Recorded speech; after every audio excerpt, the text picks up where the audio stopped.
Okay, part two of martial arts versus your body type and why I tell people to take a certain martial art due to their body type. Alright, so as I've said before, you know, your body style will definitely be the factor of your strength and your weaknesses in a fight and in a style of martial arts in which you choose. The reason why I'm saying that is because most people jump right into a school. They jump right into a school and be like, all right, well, I'm going to learn this style because I've seen that shit on TV. Okay, I'll be the first to agree with that. When I first seen ninjutsu on TV, I started looking for ninja schools everywhere. I found little to none. So then I started looking up ninjas. No, not a Ashita Kim. A white man with a Japanese first name and a Korean last name is not a ninja. Okay? But whatever his hustle is, it works. I looked into Frank Dukes. I looked into some of the schools and stuff like that, and none of them were close enough here. I read a few ninja books. I watched a few ninja movies. I practiced what I saw. I seen what works, what could really work. And so then I did a whole lot more research on ninja and learned that if I know karate or kung fu, I pretty much already know ninjutsu because ninja came out of China, not Japan. And then the only thing I needed to learn from ninja was the art of stealth. That's the hard part of being a ninja. The fighting techniques, they're all the same as kung fu and karate. They're exactly the same. The thing that makes a ninja deadly is his art of stealth, the art of invisibility, being seen without being seen. All right? So I learned it by learning what not to do. I learned how ninjas carry crickets in their pockets. I learned how your perception of this is my thumb, this is my other thumb. If I can only see so much without turning my head, that's where the ninja's going to be. I also learned some shit from some Green Berets who took somewhat ninja. Anyway, from right here, if I look this way, I can see a quarter of that circle behind me in the halfway point.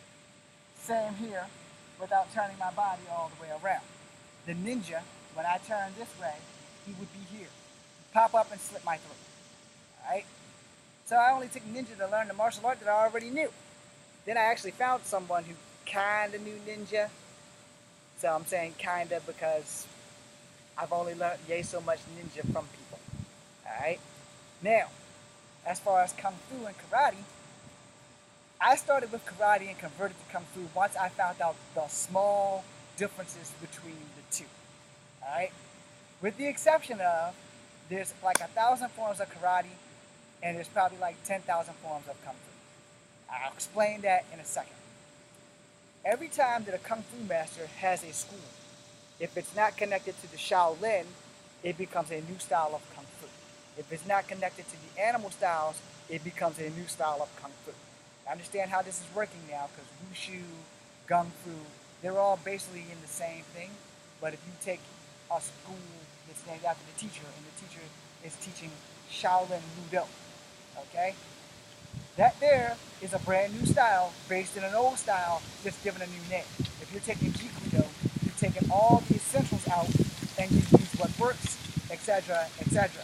And this works for every martial art. No matter what anybody tells you, if you're learning a martial art with a strange new name, it's probably because it's a new style named after a person who came up with it. But here's the thing on martial arts. If you can recognize most styles and you've dabbled in them, you can probably take them out. And you're not fighting the martial art, you're fighting the martial artist. But if you can beat the martial art, then you can beat the martial artist. That probably doesn't make a lot of sense to people who don't do martial arts, but it's the same thing as I just said in the other video. If you recognize the guy who's coming at you with Thai style, the Thai styles, they bob and weave on their legs, not so much as they bob and weave here, but they bob and weave on their legs, they front and back step, okay? Now American kickboxing, they just do the same thing, but it's just like more boxing, and then you got, boom, you got a kick. Boom, you know, Thai fighter,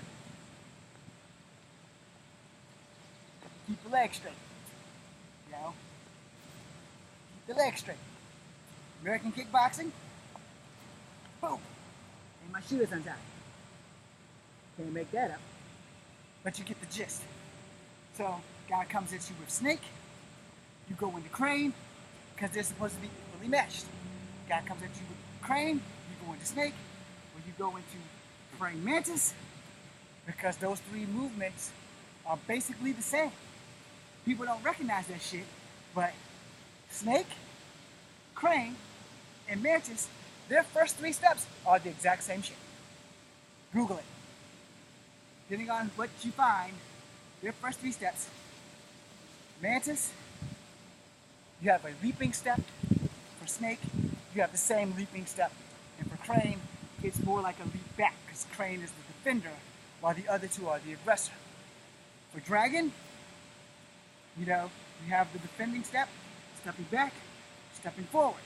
For tiger, you are the aggressor. You have a leaping step and a scratch. You have a block, scratch, scratch, scratch. So, if you can recognize them, you can get them. For drunken master, you have your sway. And your sway is the equivalent of your strike. The better your sway, boom. Drunken master also has some crane in it, and some mantis, and some snake. You just have to recognize which one you're gonna need when your fight begins. Now, if you're going to do capoeira or lamada, and you're combating someone who does the animal styles or the drunken master, your jinga is equal to their sway. So if you watch the other video, it breaks it down into that.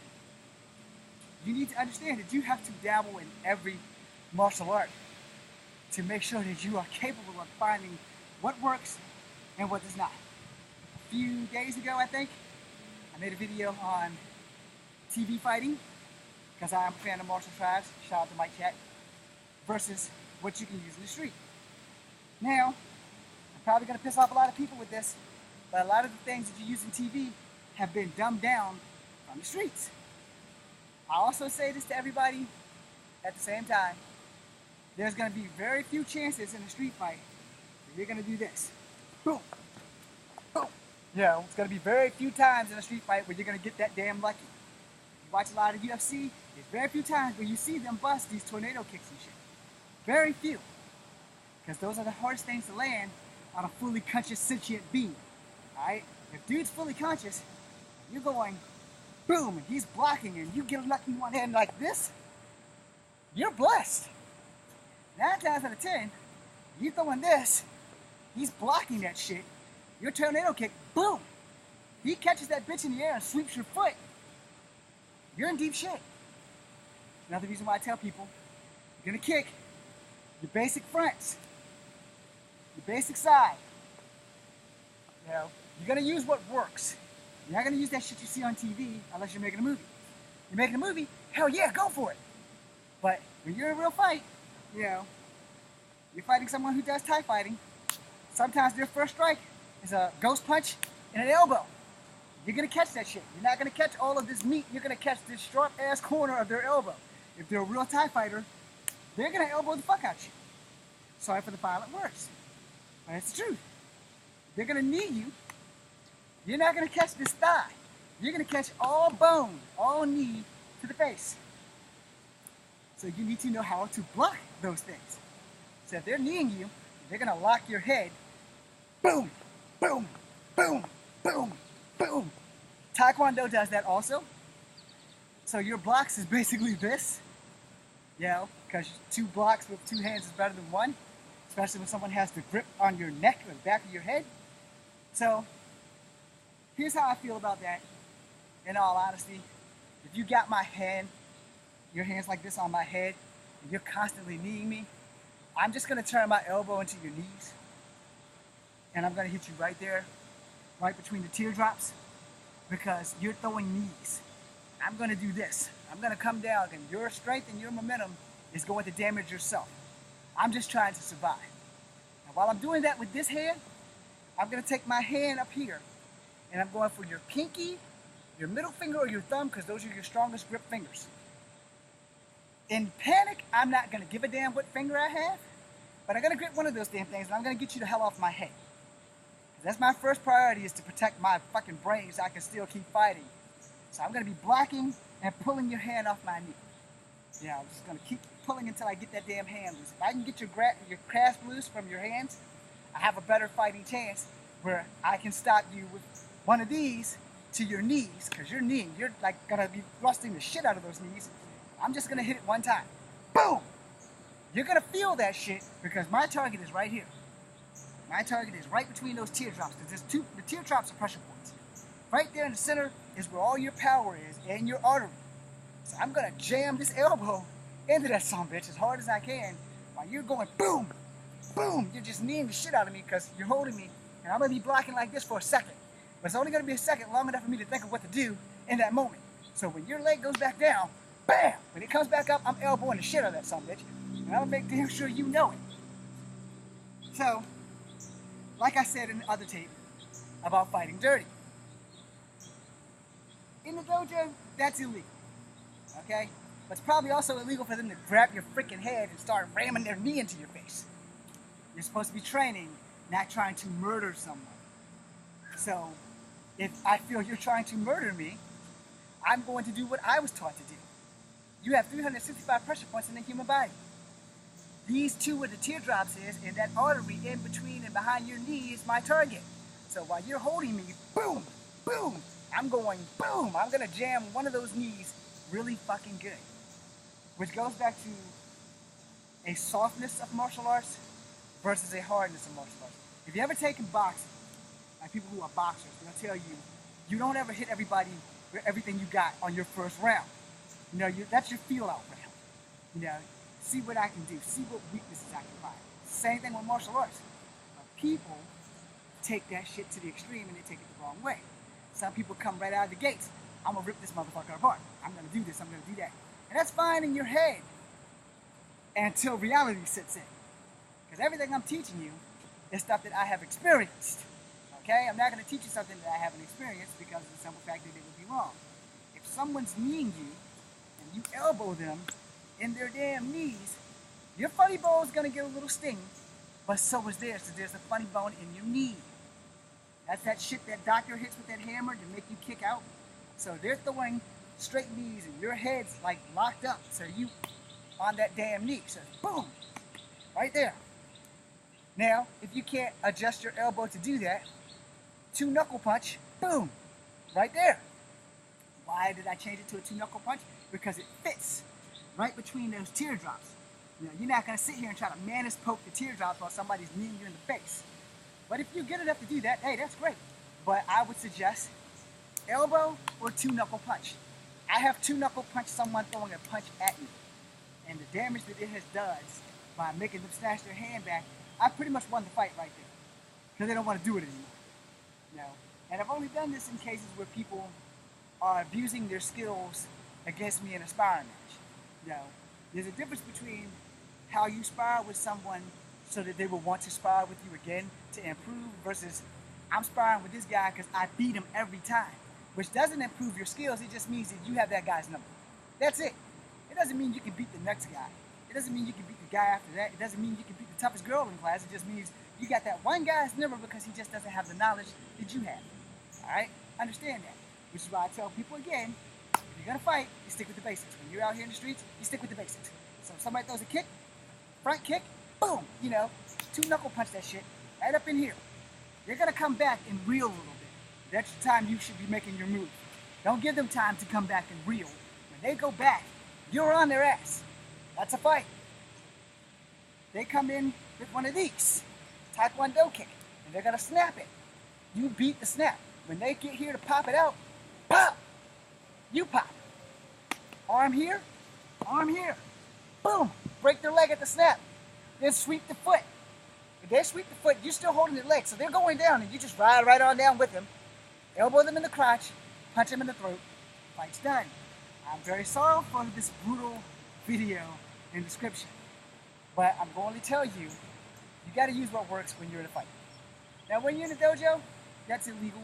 Even if you're padded up, even if you have a cup on, it's illegal. The foot sweep's not illegal, but the foot sweep, tripping them down and putting your elbow in their crotch, that's illegal. So you don't want to do that. However, when you're out here in the open, in the street, and the putty patrol attack you, I don't think Zordon's going to be a little bit pissed off if you hit them in the crotch and then hit them in the throat. And if you hit them in that little square Z, they're gonna explode. I had to do that, I'm sorry. But anyway, you know, when you're in a fight, you fight for your life, you need to know where to hit a person. And most schools these days only teach you block, block, here and here, block, block, counter, block, block. And I'm like, you're gonna need that, but you can practice that shit at home. When you come to the school to fight, we're gonna fight. We're gonna spar. We're gonna work on you at your level. And that's why I tell people all the time, when you go to these dojos, you have to find your niche. When you are taking a martial art, you have to find a martial art that is compatible with your body. And people are like, I can just take any martial art I want. Yes, yes you can. But you will learn that some martial arts are not made for your body. That's why I'm making this video, because some martial arts are not made for your body. There is a range of people who should only do certain martial arts. Now there's nothing wrong with studying that martial art and recognizing that martial art so that people that use that martial art, you can beat that martial art.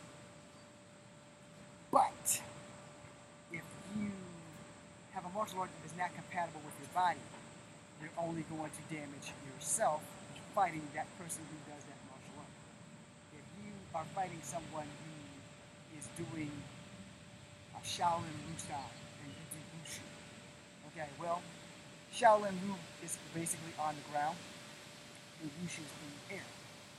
And if you're doing a lot of aerial to someone who has a good defense against aerial attacks and they're on the ground, and even though you can do ground stuff with Wushu as well, but their ground protection is much more stronger than your ground protection because you're used to flying, butterfly kicks, jumping kicks. The Shaolin Ryu is just going to hold you off long enough until they can find a weak point and bust you up.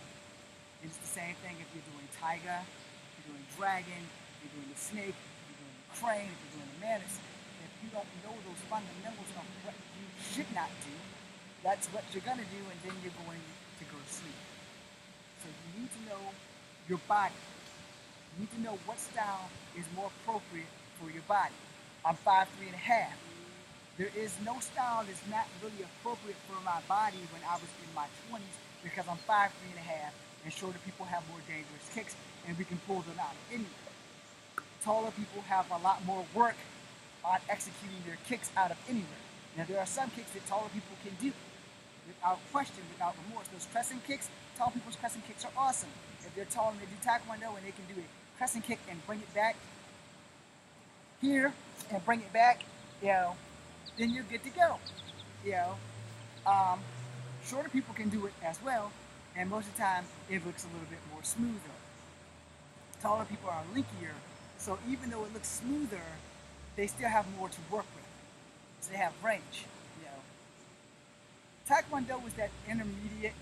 Kempo is that intermediate. Brazilian Jiu-Jitsu is that intermediate.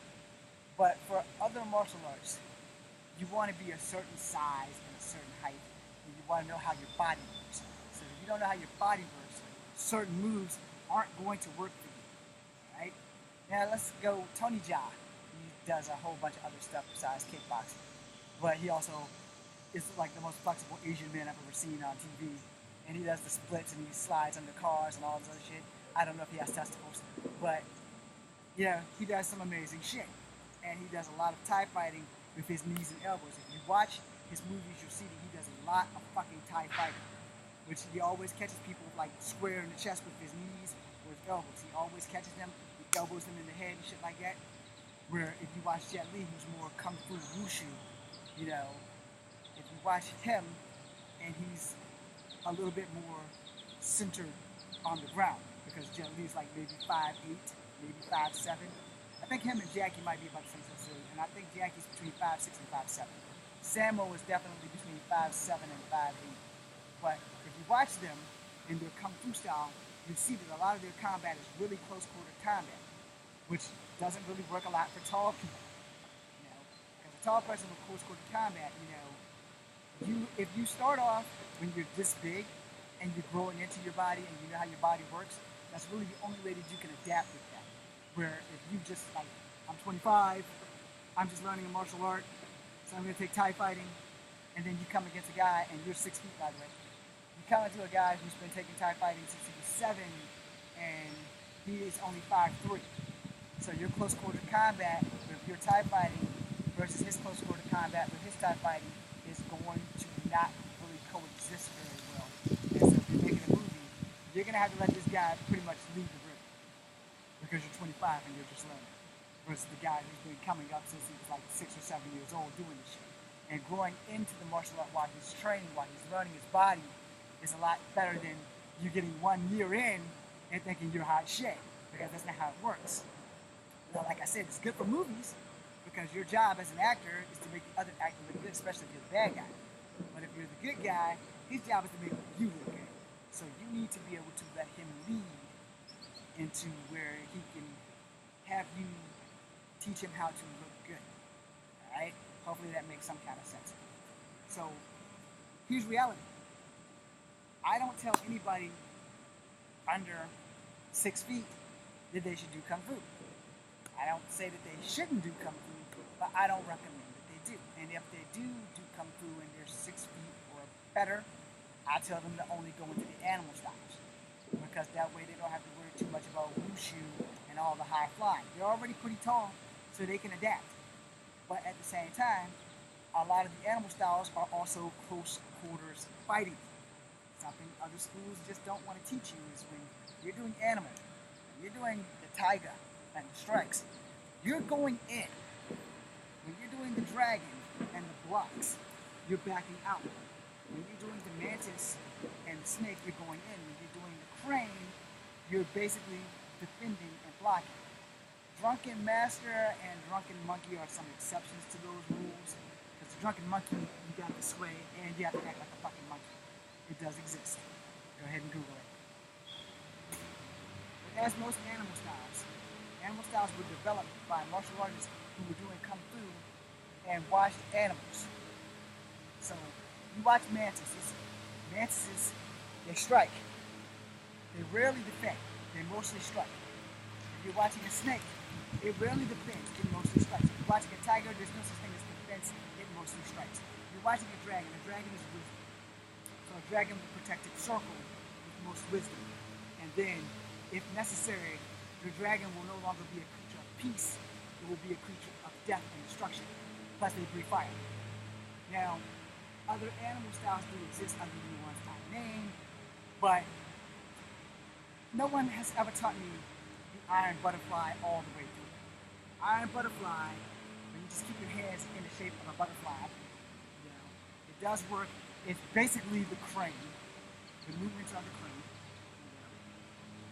But your hands are in the shape of a butterfly. They made a movie about it in the 70s. Go and look for it. Each martial art has a strength and a weakness.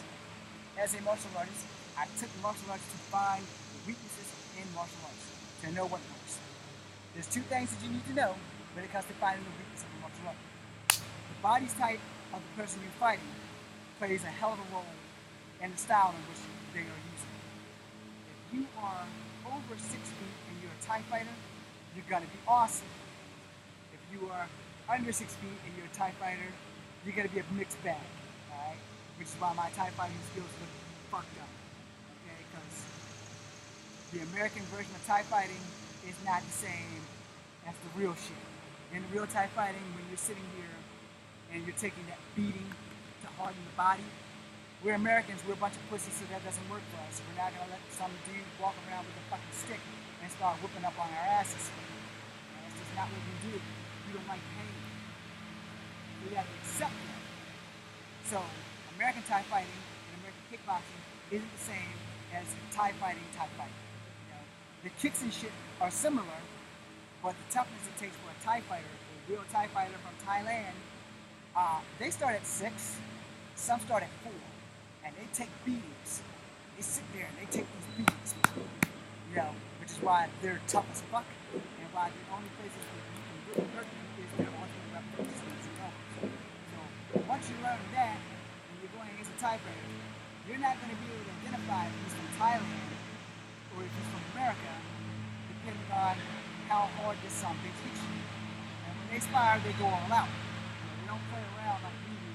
We don't have the sparring that most martial arts groups in Asia does.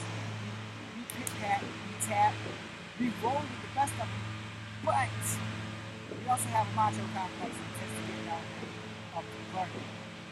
Now, if you're going to do karate, and you're from the sizes of 5'5" to 5'7" to 6 feet, that's great, because it's not that hard for your body to adapt. Now, if you're like my size, 5'3" to 5'5", that only limits of your martial arts is your ability to leap, kick, and land, depending on what you're going to do. If you're doing Kempo, Wushu, or doing Judo, that's a bunch of stuff that doesn't require a lot of strength. Same thing with Aikido. It doesn't require a lot of strength, but it does require a little bit of finesse. I suck at Aikido, I know how to use it, I know how to combat it, but it's not something that I would recommend me teaching anybody. I had maybe 4 lessons of Aikido. Okay? I've had maybe 6 lessons of Judo, and I only need 2. Alright? Because here's how Judo works. I push you, you pull me, you turn, you throw me all day. Aikido kind of works in the same principle. Now, for Kempo, if I throw a punch and you block it, it's also blocking with a punch. So it's like boom. I throw this punch and you bow. You punch my punch and you hit me in my metacarpals, and then I hit one of these numbers because I'm in pain, and you just keep following through. It's the same thing with kicks. And with Kempo, you do the hurricane kick, which is the same thing as the damn tornado kick in Taekwondo. Why are they named different? I have no fucking idea. I guess it's just because the teacher didn't want it to be called the tornado kick. But, boom, there you go. Now, you used to be able to do the butterfly kick. I'm probably going to need to call 911 after I attempt this. So, the butterfly kick, you have a sequence, and you go like your front kick, your right kick, your left kick, and then by the end, you're one of those. As you can see, my form sucks because this was the leg I used to use. I used to come from the right. And since I can no longer do that due to the hip replacement, I'm not trying to go to the hospital to do it. But you have your sequence, and then you do the butterfly. A lot of people didn't use the butterfly kick a lot until ice skaters started using it. So martial artists were like, that's ours. How dare they? So then you would start seeing people incorporate the butterfly kick into their moves and into their movies, where I'm going to go for a foot sweep forward, and you're going to butterfly kick over my head, and it's going to fucking look awesome. Unless you land on my head. If that's the case, when you land on my head, just play it off and put your knee in my head. Fight's over. So you see a lot of that. And then you have also people doing the reverse foot sweep. If they sweep down, and the person they're shooting at does the butterfly kick to escape it. But the butterfly kick is an actual martial art kick, and ice skaters just made it more famous because they were watching a kung fu movie, no doubt, and they saw it and said, I bet you I can do that shit on ice. I bet you can too. You know who can't do that shit on ice? This guy. As you just saw, my butterfly kick sucked. In my 20s, my butterfly kick was great. You also have the butterfly kick with the fighting fan technique. So a lot of people don't know that, but that's kind of where it kind of came from. Because you would throw the fan here, and then you would swing, and then you would come up. And if you watched or played the first or the second game of Tekken with Jin's mom, that was like her fatal move. She'd do the butterfly kick. So you have to be able to do that. But for fighting fan, if you swung the fan down, you would either come up with a spinning hook, or you would come up with a spinning hook and turn that shit into a butterfly kick. So you have to be able to know certain things. So since there's over 1,000 martial arts, and I only know maybe 9, you have to learn how to adapt. And adapting on the fly. See, I didn't know about Kali and Philippine martial arts until my Sifu and Saber Night Lights class brought that up. I was like, I never knew the Philippines had a martial art. I learned Kempo, which was some stick fighting. I didn't know it was the same damn thing. When I was thinking Okinawa Kempo, you learn how to fight with sticks. And regular Kempo, I learned how to fight with sticks, but I didn't know that it was part of Kali. I just thought it was part of Kempo. So I would learn how to work my sticks, and then I use what I learned with working tonfas the same way. So, I will make a third video about weapons specifically, but to be honest, the only real weapon as a martial artist is the martial artist himself. My boy Roland, I'm a shout out to you, Roland, was teaching me about how the weapon is a part of you, an extension of you. And somewhere along the line, I tend to forget that every day. Okay, so I have a lot of Bruce Lee's philosophy of the knowledge you obtain is meant to be forgotten so that you can flow swiftly in combat. All that is 100% true, because 9 times out of 10, you don't get the chance to think of the move you're going to do when the fight starts. You need to have your game plan already in motion when you are attacked. You know, as I end this video, I want to talk to you guys about Ghost Man training.